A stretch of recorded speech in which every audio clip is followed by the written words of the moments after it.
반갑습니다. 오늘도 은혜의 말씀, 은혜의 자리 가운데 나오신 여러분들을 주님의 이름으로 축복합니다.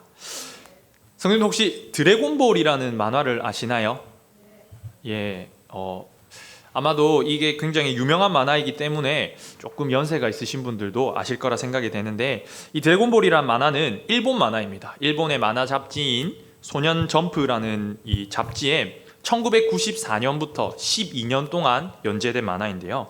우리나라뿐 아니라 일본은 당연하고 우리나라 그리고 전 세계에 엄청난 인기를 끈 그런 만화입니다. 이 드래곤볼이 너무 유명하다 보니 이 드래곤볼에 얽힌 재미있는 이야기가 몇 가지 있습니다.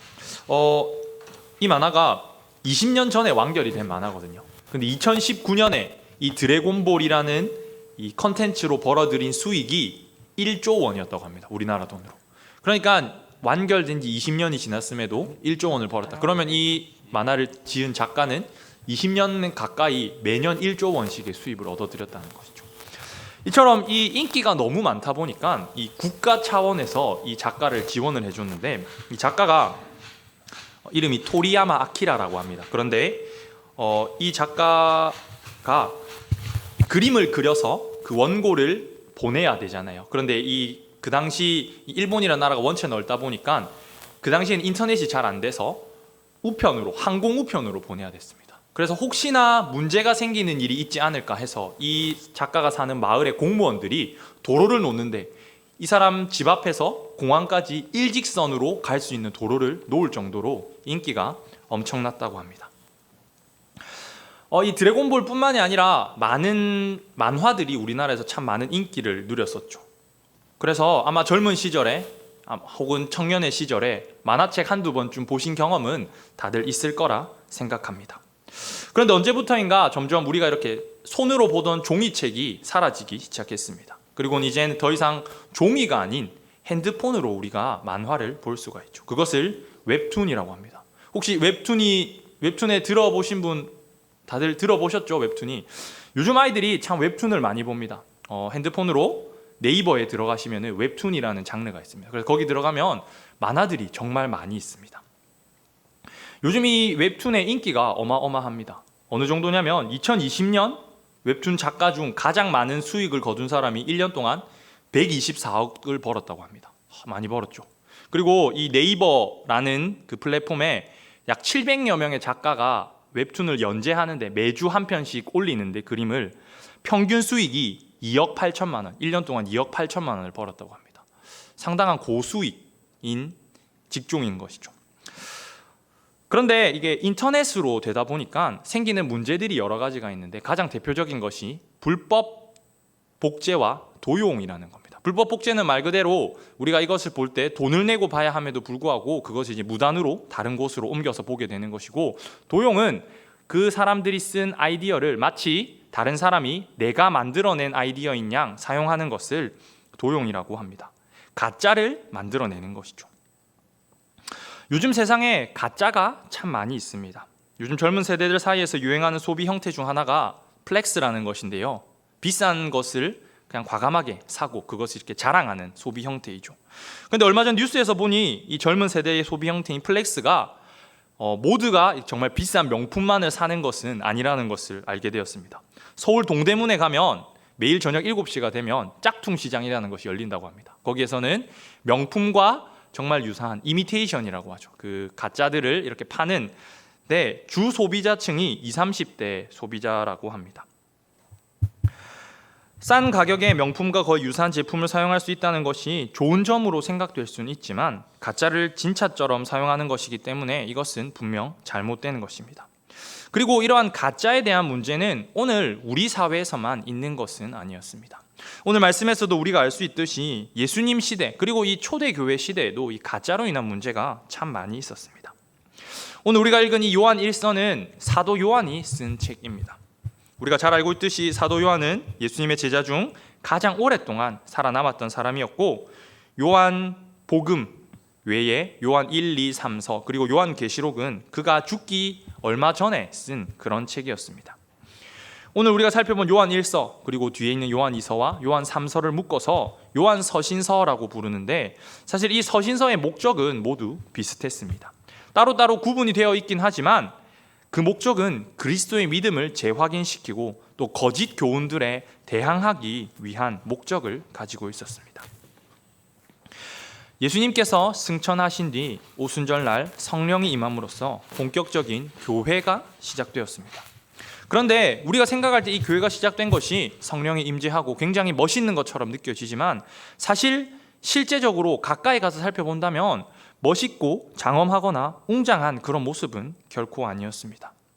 왜냐하면 그 당시 교회라는 것은 굉장히 소수의 사람들이 모인 곳이었고 또 교회라는 곳이 우리가 지금처럼 모여서 웅장하게 예배를 드린다거나 이럴 수 있는 형태가 아니었기 때문이었습니다. 특별히 가장 중요한 교회는 예수 그리스도를 머리로 삼고 예수님에 대해서 배워가는 곳인데 예수님에 대해서 알려줄 사람이 많지가 않았습니다. 예수님의 제자들, 사도들이나 혹은 예수님을 계속해서 따라다녔던 소수의 사람들을 제외하고는 예수님에 관해서 자세히 설명해 줄 사람이 적었다는 것이죠. 시간이 점점 흐르면서 예수님에 대해서 알아가는 사람들이 늘어납니다.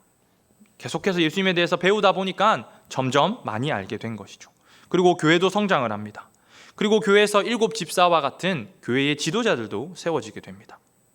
이런 상황 속에서 신약 성경이라고 불리는 성경책들이 한 권, 두 권씩 차례차례 천천히 쓰여지게 됩니다.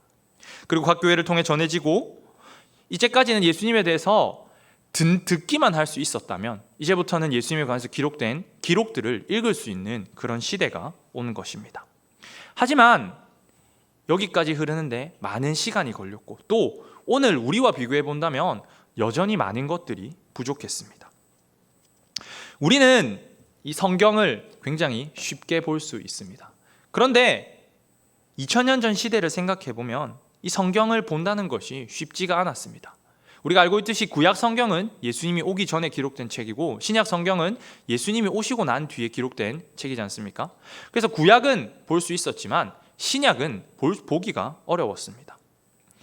예를 들어 신약 성경의 절반 이상을 차지하고 있는 것이 바울 서신서들입니다. 고린도 전서부터 시작해서 디모데 후서까지의 이것들을 바울 서신이라고 부르는데 이 바울 서신이 바울이 그냥 단번에 일필휘지로 쫙 써내려간 것이 아니라 오랜 세월 동안 각각의 목적에 따라 쓴 책이었습니다. 가장 빨리 기록된 바울 서신서는 갈라디아서인데 이 서신서는 48년도 예수님께서 승천하시고 약 15년 뒤에 쓰여졌고요. 그리고 가장 마지막에 쓰인 서신서는 디모데후서인데 이 디모데후서는 갈라디아서가 쓰여진 15년 뒤에 쓰여졌습니다. 즉 바울 서신이라고 하는 이 신약의 절반에 넘는 이 책들이 쓰여지는데 무려 15년의 세월이 걸렸죠. 그리고 오늘 우리가 읽은 이 요한 서신서, 요한 1, 2, 3서 그리고 요한계시록은 85년 바울 서신이 쓰여지고 나서도 20-30년 뒤에 쓰여진 그런 책이었습니다. 신약 성경의 각 권이 기록된 시기에 차이가 분명하게 있었고 또 기록되었다고 해서 그것을 모든 교회의 모든 성도가 동시에 읽을 수 있는 것도 아니었습니다. 책이 굉장히 귀한 시대였고요. 또 편지였기 때문에 전달되고 나면은 그것을 먼저 읽은 다음에 또 다른 사람에게 전달되기 위해서는 필사라는 과정을 거쳐야 했습니다. 성경을 필사해 보셨으면 아시겠지만 이 적는 것이 쉽지가 않습니다. 오타도 많이 나오고 또 쓰다 보면 팔이 아파서 조금 멈췄다가 쓰기도 하고 그런 여러 가지 조건들이 충족되어야지만 성경이 곳곳으로 전해질 수 있었던 것이었습니다. 이러한 문제 때문에 초대교회에서 예수님을 알아간다는 것은 쉬운 것이 아니었습니다. 오늘 우리는 언제든 원하기만 한다면 성경을 펴서 읽을 수 있습니다. 궁금한 점이 있다면 주변의 목사님들에게 물어볼 수도 있고 또 인터넷으로 검색을 할 수도 있습니다. 혹은 다른 서적이나 영상 자료들을 통해서 우리의 궁금증을 쉽게 해결할 수 있습니다.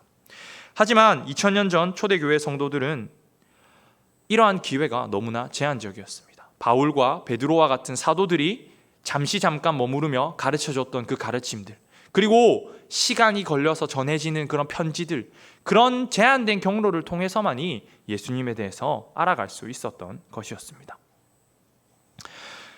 그리고 이런 초대교회 성도들 가운데서 정말로 예수님에 대해서 자세히 알기 원하고 깊이 배우기를 원했던 사람이 참 많이 있었을 것입니다.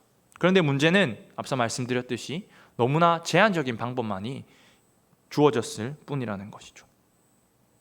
그리고 이때 이런 상황 속에 있는 초대교회 성도들에게 접근하는 사람들이 있었습니다. 그 사람들이 바로 오늘 말씀 속 1절에 나오는 거짓 선지자 혹은 거짓 교사라고 불리는 사람들입니다. 우리가 성경을 읽다 보면 특히 신약 성경의 많은 부분에서 거짓 선지자 혹은 거짓 교사들에 대해 경계할 것을 이야기하는 장면을 많이 보게 됩니다. 저도 어릴 적에는 어떻게 예수님을 직접 보거나 혹은 예수님을 직접 본 사람들로부터 가르침을 받은 예수님이 승천하신 지 얼마 되지 않은 시대에 살았던 사람들이 거짓 교사들의 거짓 선지자들에게 흔들릴 수 있을까라는 의문점을 많이 가졌습니다. 그런데 앞서 말씀드렸듯이 초대교회 성도들의 상황이 흔들릴 수밖에 없었다는 것이죠. 그리고 거짓 선지자들은 굉장히 교묘했습니다. 이들이 말하는 것은 예수 그리스도를 믿는 사람들이 지금까지 배워왔던 것, 자신들이 들어왔던 것과 전혀 다른 별개의 이야기를 하는 것이 아니었습니다. 오늘 우리는 이 거짓 선지자들을 이단이라고 부릅니다. 저는 이 이단이라는 표현이 정말로 잘 표현된 단어라고 생각합니다. 이단은 이 두 글자로 이루어져 있는데 앞에 이자는 다를 이자입니다. 그리고 뒤에 단자는 끝 단자입니다. 한자어인데요. 그러니까 다시 얘기하자면 이 이단이라는 것은 끝이 다르다는 것이죠. 이 가르침이라는 것이 거짓 선지자들, 이단들의 가르침이라는 것이 완전히 다른 가르침이 아니라 처음에는 비슷하게 동일하게 가다가 끝에 가서 달라진다는 것이었죠.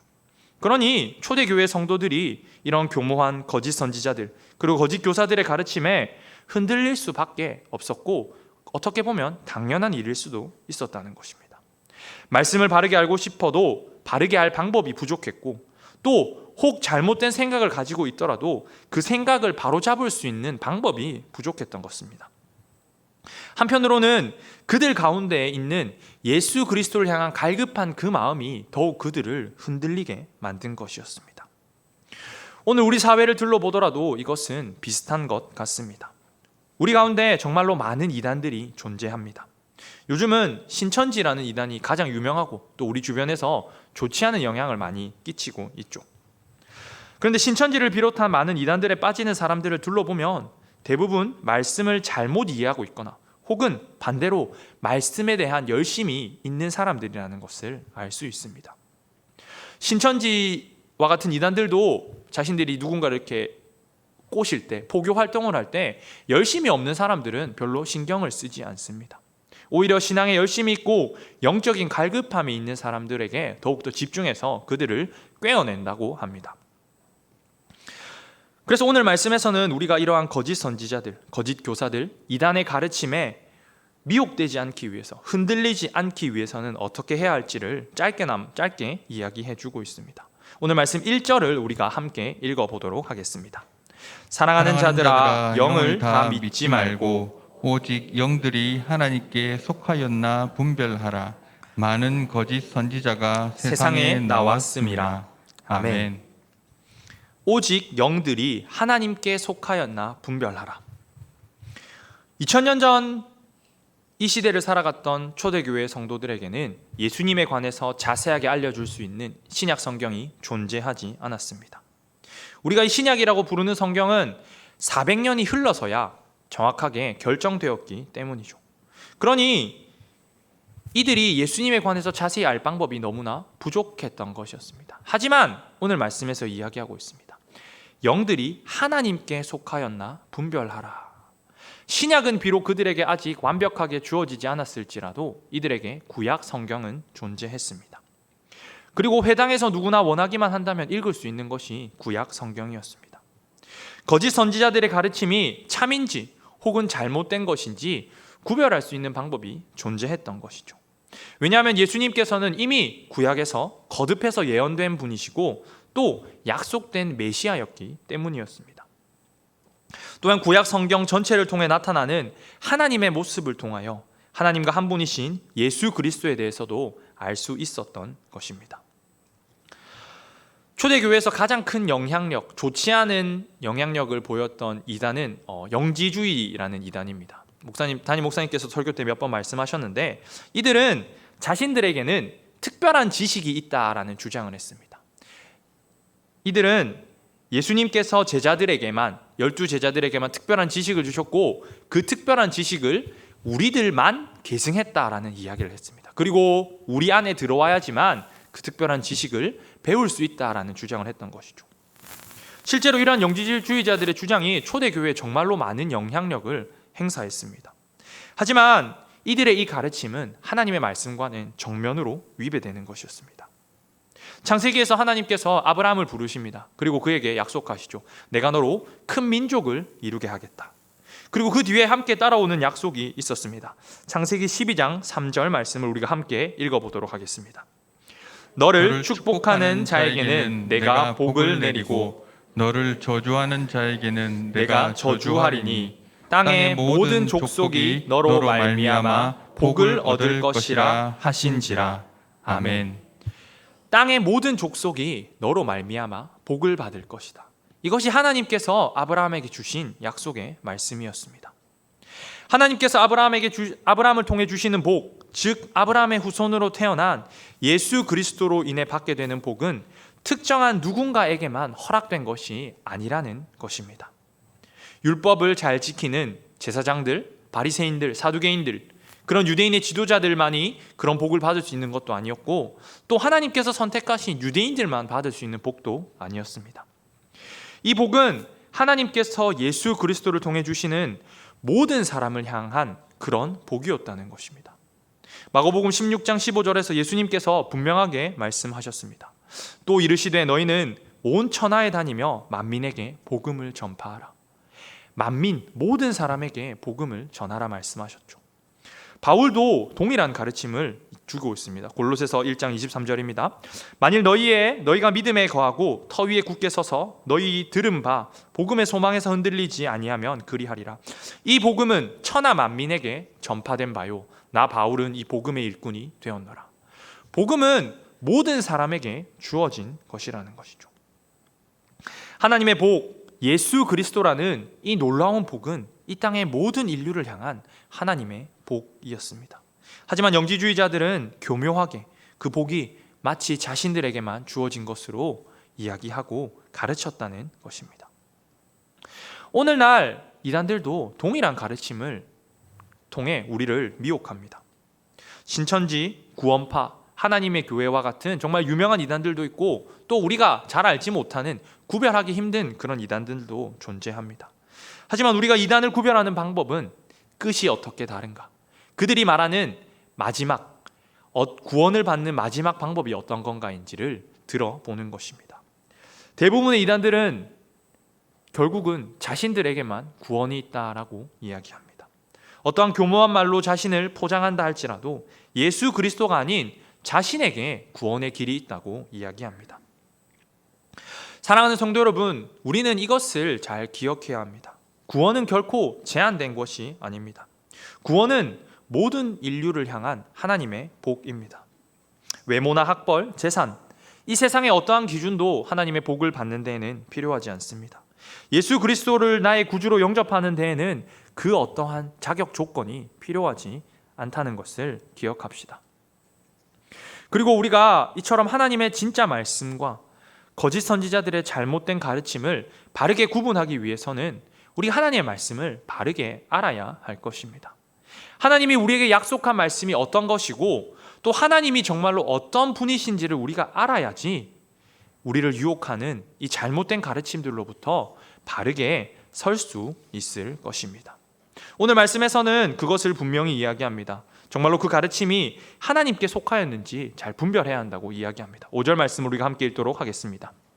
그들은 세상에 속한 고로 세상에 속한 말을 하매 세상이 그들의 말을 듣느니라. 아멘. 잘못된 가르침, 이 거짓 선지자들의 가르침은 결국 세상에 속한 것입니다. 자신들의 유익을 위해, 그들의 영달을 위해 하나님을 이용하는 것이 그들의 모습입니다. 우리는 세상의 가르침을 따라가는 사람들이 아닙니다. 세상의 가치와 세상의 기준에 따라 살아가는 그런 존재가 아니라는 것이죠. 그러니 우리는 세상에 속한 것과 하늘에 속한 것을 구별할 줄 알아야 합니다. 그런 능력을 우리가 키워야 합니다. 그리고 그것을 구분하는 분명한 기준은 오직 한 분이신 유일하신 하나님이며, 하나님이 우리에게 주신 말씀입니다. 우리는 하나님이 어떤 분이신지 잘 알아야 하고 하나님의 말씀을 또한 잘 알아야 할 것입니다. 하나님이 누구인지, 하나님이 정말로 어떤 분인지 잘 알고 있고 하나님께서 우리에게 주신 말씀이 어떤 것인지 잘 알고 있다면 우리는 결코 이러한 잘못된 가르침, 세상의 것들을 이야기하는 이들로부터 흔들리지 않을 것입니다. 예를 든다면 이런 것입니다. 이 동양에 대한 지식이 많이 없는 사람에게 가서 이야기를 하는 겁니다. 김치라는 음식이 있는데 이것은 중국의 것입니다. 큰일 날 소리를 하고 있죠. 그런데 동양에 대해 잘 모르는 사람들은 그 말을 듣고 아 그런가 라고 생각할 수도 있습니다. 왜냐하면 중국이 제일 큰 나라이고 또 요즘 중국이 김치가 자식 거라고 계속 주장을 하고 있으니까 그렇게 생각할 수 있는데, 반대로 한국에 오래 생활을 한 외국인이나 혹은 귀화를 한 외국인에게 이런 얘기를 한다면 이 사람들은 믿지 않을 것입니다. 왜냐하면 한국에 오래 살면서 김치가 정말로 어느 나라 것인지 알고 있기 때문이죠. 즉 우리 안에 확실한 지식이 있다면, 확신이 있다면 결코 흔들리지 않는다는 것입니다. 우리가 하나님에 대해서 정말로 확실하게 알고 있다면 우리는 세상에 속한 것들로 인해서 결코 흔들리지 않을 것입니다. 우리가 예수님에 대해서 올바로 알고 있다면 어떠한 거짓 선지자를 만나더라도, 어떠한 거짓 교사들의 가르침을 듣더라도, 이단이 우리를 유혹한다 할지라도 그들에게 미혹되지 않을 것입니다. 사랑하는 성도 여러분, 하나님을 알기에 최선을 다합시다. 사실 하나님을 안다는 것이 굉장히 막연하고 멀게 느껴지는 경우가 많습니다. 그런데 하나님을 알아가는 것이 그렇게 어려운 일은 아닙니다. 왜냐하면 하나님께서는 자신이 어떤 분인지 정말로 잘 설명해 놓은 설명서를 우리에게 주셨기 때문입니다. 그것이 바로 성경 말씀입니다. 성경 말씀 속에 자신이 어떤 분이신지, 우리를 얼마나 사랑하시는지, 그리고 우리에게 얼마나 많은 약속과 놀라운 은혜를 허락하셨는지를 자세하게 적어 주셨습니다. 그러니 우리는 성경을 읽고 또 열심히 공부하고 배우기에 힘을 낸다면 하나님을 알 수 있을 것입니다. 그리고 하나님을 아는 것에서 한 발 더 나아가 우리가 하나님을 아는 것에서 끝나는 것이 아니라 매일의 삶 속에서 더욱 하나님을 알아가야 할 것입니다. 과거에 내가 알았던 하나님, 과거에 내가 배웠던, 들었던 하나님으로 만족하며 살아가는 것이 아니라 오늘도 우리 삶 속에서 살아 역사하고 계시는 하나님을 알아야 한다는 것입니다.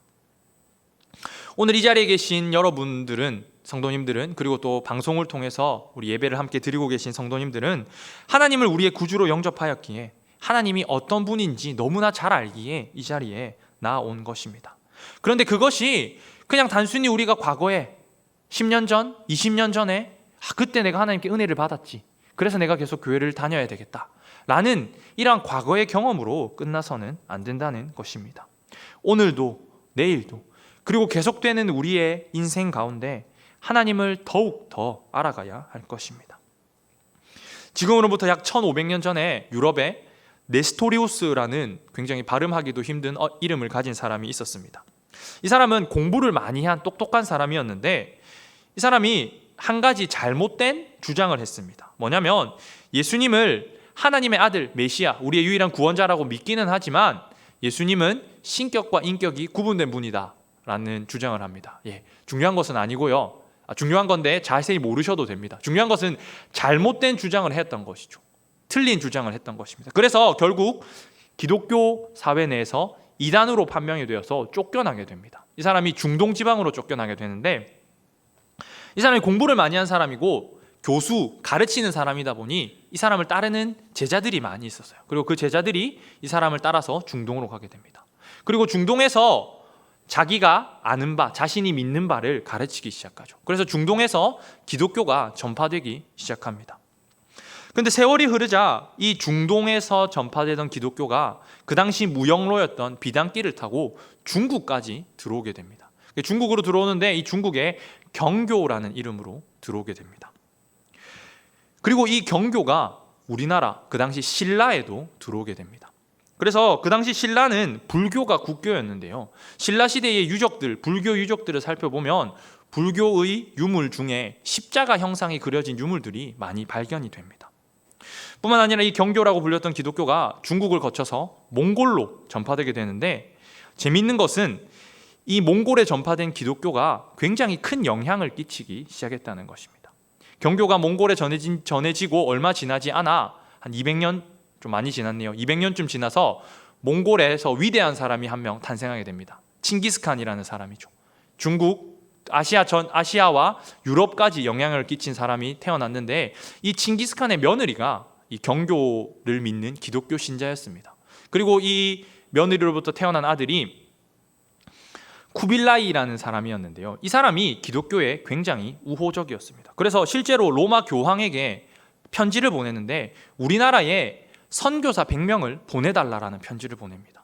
그런데 그 당시 유럽의 상황이 여의치 않아서 로마가 선교사를 보내주지는 못했고, 결국 이들에게 전해졌던 기독교가 세월이 지나면서 점점 더 명맥이 끊기게 됩니다. 비록 오늘 우리가 아는 형태와는 조금 다른 형태의 기독교였지만 이미 1400년 전쯤에 기독교가 중국과 한국 그리고 몽골이라는 곳까지 전해졌습니다. 하지만 그 명맥이 계속해서 이어지지 못했죠. 왜냐하면 그들이 그 당시 들었던 그 가르침은 하나님에 대한 가르침, 예수님에 대한 가르침이긴 했지만 그것이 단회적인 사건에 불과했기 때문이었습니다. 오늘날에는 직접 복음을 전하기 힘든 지역에 성경을 전달하는 방법으로 복음을 전하기도 합니다. 왜냐하면 복음을 전함에 있어 가장 좋은 매체가 바로 성경 말씀이기 때문입니다. 하지만 1500년 전, 1400년 전 그 시대에는 책이 귀했습니다. 그리고 성경은 오직 라틴어로만 기록되어야 한다고 이야기했습니다. 그러니 그들이 하나님에 대해서, 예수님에 대해서 듣기는 했지만 매일매일 알아갈 수는 없었고, 단순히 과거에 들었던 그 놀라운 경험만을 가지고 신앙생활을 할 수밖에 없었던 것이죠. 마치 초대교회의 성도들의 모습과 비슷했습니다. 아니, 오히려 초대교회의 성도들보다 더욱더 열악한 환경 속에서 처음 신앙이라는 것을 가졌던 것이죠. 그러니 하나님이라고 하는 놀라운 소식을 알게 되고 예수 그리스도라는 인류의 위대한 구원자 이야기를 듣게 되었음에도 불구하고 그들이 예수 그리스도를 자신의 구주로 영접하고 싶었음에도, 계속해서 그 신앙을 이어가고 싶었음에도 그 방법이 없었던 것이었습니다. 그들에게 있어 하나님은 과거에 자신들이 들었던 놀라운 이야기일 뿐이었고, 예수님 또한 과거에 있었던 위대한 사람일 수밖에 없었습니다. 결국 중국, 한국, 몽골에 전해진 기독교는 사라지고 맙니다. 오늘날 중국은 공산국가로서 종교의 자유가 없는 나라가 되었고, 몽골은 불교가 가장 많은 퍼센테이지를 차지하는 국가가 되었습니다. 또한 한국은 신라시대 이후 1000년이 넘는 세월을 하나님에 대해 알지 못하는 국가로 살아오다 겨우 100년 전 이 땅에 복음이 들어옴으로써 그 복음이 씨앗을 트고 오늘 이렇게 그나마 많은 사람들이 하나님을 믿는 그런 국가가 되었습니다. 말씀을 정리하도록 하겠습니다. 사랑하는 성도 여러분, 우리에게 전해진 이 복음, 하나님의 말씀은 정말로 놀라운 것입니다. 우리를 유혹하는 것들이 너무나 많은 세상이지만 때론 그것들을 구분하기조차 힘들지만 교묘한 가르침들이 우리를 흔들리게 하지만, 우리가 정말로 하나님의 말씀을 바르게 안다면, 하나님이 어떤 분인지 잘 알고 있다면 결코 흔들리지 않을 것입니다. 그러니 하나님을 알기에 더욱 힘을 냅시다. 오늘 말씀에서 말하고 있는 것처럼 하나님을 바르게 알므로써 진리의 영과 미혹의 영을 올바르게 분별함으로 세상 속에서 올바른 그리스도인으로서 살아갑시다. 세상으로 나아가 각자의 자리에서 삶을 살아갈 때에 거짓 선지자, 거짓 교사, 이단과 같은 세상의 잘못된 가르침에 흔들리지 않고 세상의 가치와 유혹에 휩쓸리지 않도록 더욱 하나님을 알기에 열심을 내어 세상 속에서 굳건히 서며 승리의 삶을 살아가는 모든 성도님들이 되기를 간절히 소망합니다.